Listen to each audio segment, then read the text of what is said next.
শুভরাত্রি বন্ধুরা। দেখো আমি আবার নিয়ে চলে এসেছি রান্না নিয়ে। রূপচাঁদ মাছ, এটা নুন হলুদ মাখিয়ে এটাকে আমি ভালোভাবে ভেজে নিলাম। আর সত্যি বলতে একটা হাতে ক্যামেরা আর একটা হাতে রান্না করছি, তো তার জন্য প্রচণ্ড অসুবিধা হচ্ছে, তাই ভালোভাবে আমি দেখাতেও পারছি না।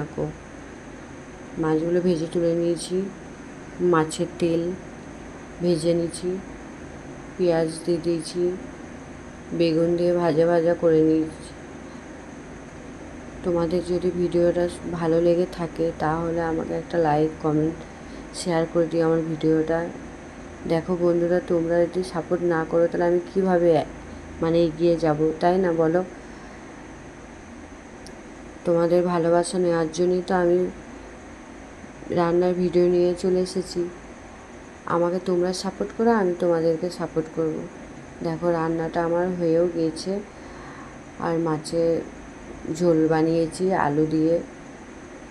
তারপর আমার বরমশাইকে আমি খেতেও দিয়ে দিয়েছিলাম, ও তো খেয়ে বলছে দারুণ হয়েছে। আর সত্যি বলতে আমি ফার্স্ট টাইম এই মাছটা খেয়েছি, সত্যি খুবই সুন্দর মাছটা খেতে। আর কে কে এই মাছটা খেয়েছো আমাকে অবশ্যই কমেন্ট করে জানিও। চলো, ভিডিওটা সত্যি বলতে অনেকটাই বড় হয়ে গিয়েছে, এইখানেই আমি ভিডিওটা শেষ করছি। সবাইকে টাটা।